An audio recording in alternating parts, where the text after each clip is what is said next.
Okay guys, today I'm going to talk to you about a very simple way to play pentatonic major scales up and down the neck with a very simple pattern that's just two strings. All you need to know is how to play it on two strings, and then you can transfer it to any pair of strings.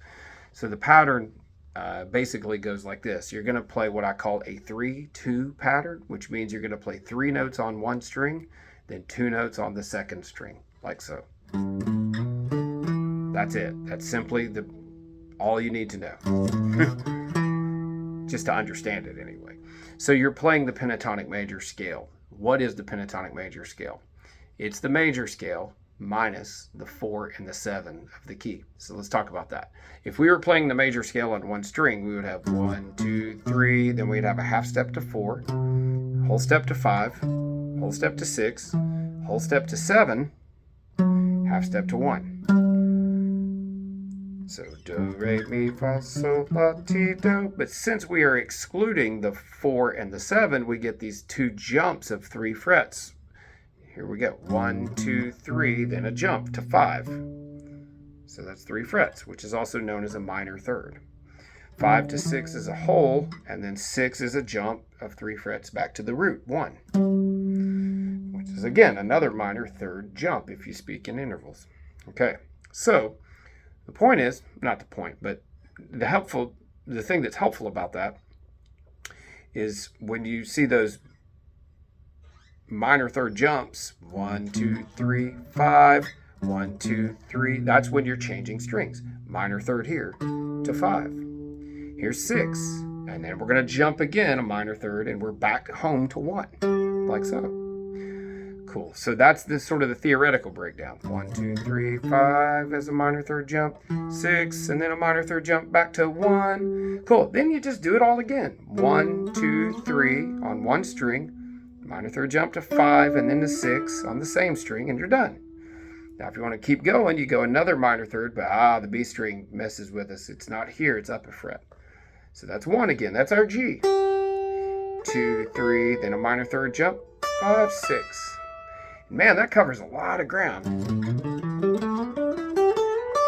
So you're playing something in G. I know a lot of people that start lessons with me that don't know the cage system or don't know the whole neck, but they know how to play this pattern and they can kind of be pretty functional with it.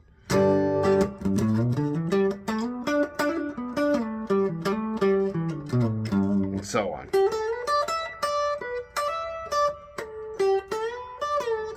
And that's all they know, and that's really cool because it's like very range wise. It's 3 octaves, so it's a lot, so you can get a lot of mileage out of it and get a lot of cool ideas.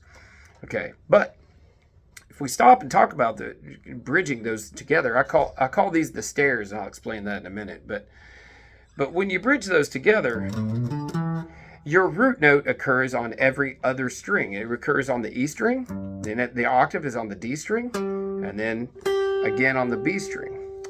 So what if you were in that same key, G, but you wanted to start on the A string? Well, you got to know where that is. So A is the 12th fret, so back 2 frets is G. And you can play the same thing here. Here it is again. 1, 2, 3, 5, 6. And then go a minor third again, and there we are at G, on the G string. 1, 2, 3. Here's that minor third jump. It's got to be higher because of the B string. And that's it. 1, 2, 3, 5, 6. Then another minor third jump right here puts us back at G on the E string then. And so you can play it there. And so on. A little sloppy, but you get the idea. So now we've learned how to play it all over the neck, because now we've covered playing G on the A string, on the G string, and the high E. And there we go. So I call those the stairwells. All right, so here's why I call them the stairwells.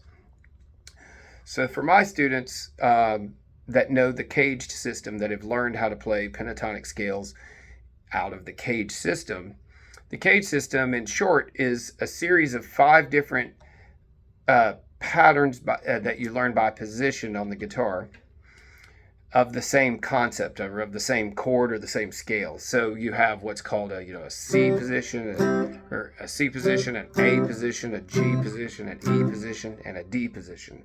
based on the chord shapes they're built around. And so oftentimes when we play these, and I'll illustrate in the key of G, here would be your G position. Here's your E position. That's why you went to E, because you're spelling out cage. G position, next comes E position, next comes D position. And next comes C position.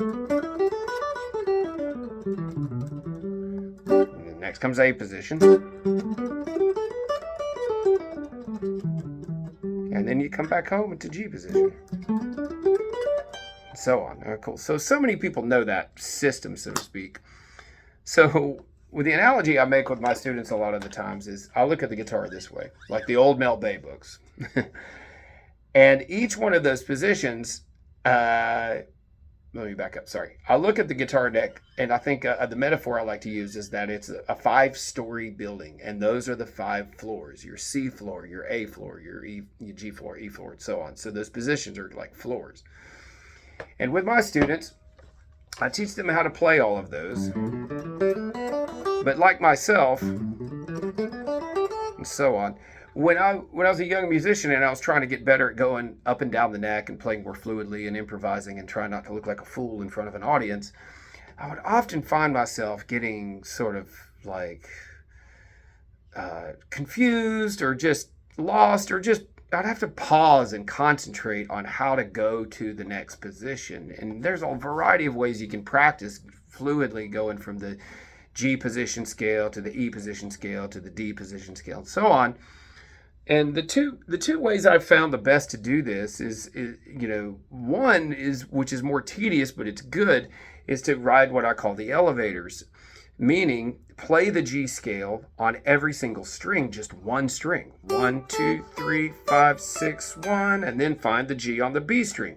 1, 6, 5, 3, 1, 2, 3, 5, 6, 1, and the G string. 1, 2, 3, 5, 6, 1, and so on and so forth. Going over each string, finding the G note, and playing the major pentatonic scale up and down just one string. And eventually what happens is you start to see how those patterns sort of integrate into the cage patterns. So for instance, if I were playing on the G string, I know that the 3 to the 5 lands me right in the middle of my D form pattern. And a lot of years and months of tedious practice and being aware of not just practicing, but mentally being aware and practicing and studying my numbers and my keys and my strings, I would often play vertically. And by knowing what number I'm on, I knew which cage pattern position I was in. So hence my metaphor, I would think of the strings as an elevator.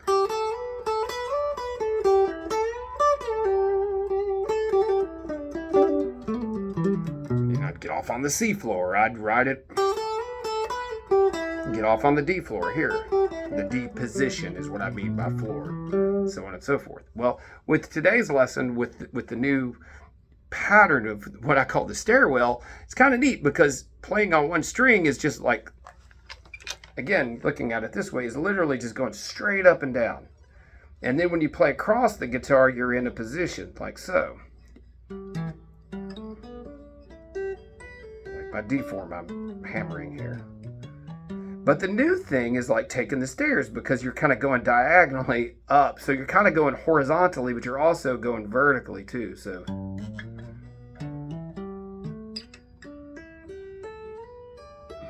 and that's really neat, because it's kind of an easier way to kind of go through the caged method and not be stuck like I said I was when I was a lot younger and try not to look like a fool in front of an audience. So here's the way to the final point really is the way to take what I've shown you today with this what I call the stair pattern. 2 strings, 5 notes. And here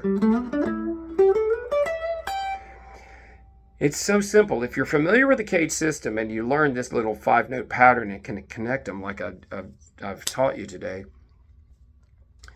the name of the string where your root is tells you exactly the name of the form to play if you want to get off the stairs and just play in a position. So here's what I mean. If I start here, I'm all in the key of G. These are all G major pentatonic scales. But this is the E string. So if you're on the E string, it's an E form. If you want to, so say for instance you're here and you're coming down the stairs and you land here and then you want to hang out here. Well, you're on the E string, so go. E form. Let's say you go up the stairs and you go to the next octave. Well, what string is that note on? It's on the D string, so it's the D form.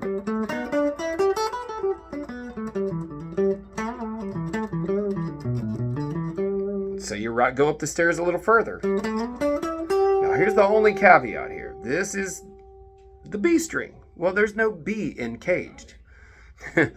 There's also no C string. So the B string is your C form in caged.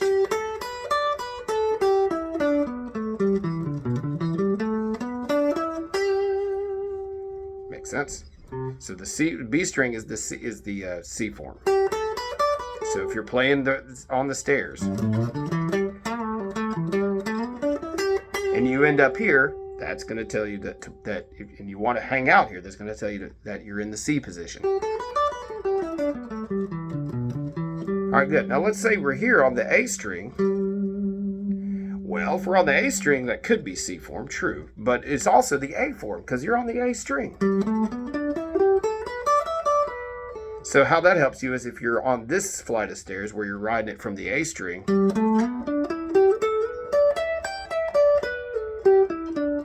and you've come down and you've landed here, you're on the A string. So what form are you in? You're in the A form.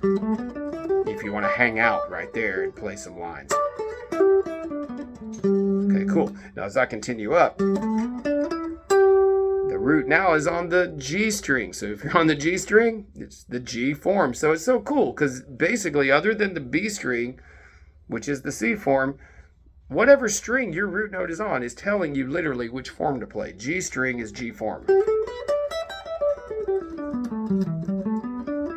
And if I write it up for the last point here, and I go to the next root, I'm on the E string again, which is where I started. So if I'm on the E string, either one, it doesn't matter. Low, high, they're both E strings. E form. That's beautiful. That's every key. I just use the key of G to illustrate. It doesn't matter what key you're in. The string name will match the form name. The only exception is the B string there's no B in caged and there's no C string. So the B string, you just got to remember that the B string is the C form. And that's basically it. Would work in any key. If I were in, say, C. Ooh, I'm a little out of tune. Anyway, there's my root. And there's my root again. I'm on the G string, so it'd be the G form. But I could just ride the stairs all the way to there, and I'm going to be on C again. E string, it'll be E form. And that's a really great kind of easier way than the riding just the single string and try to remember all the numbers and where they are exclusive to each pattern. This little stair pattern is really simple because it's just kind of concentrating on the root notes and showing you how to kind of get off and play up and down the neck and kind of stop in a little area and play for a little while there if you want to. Anyway, hopefully this was helpful.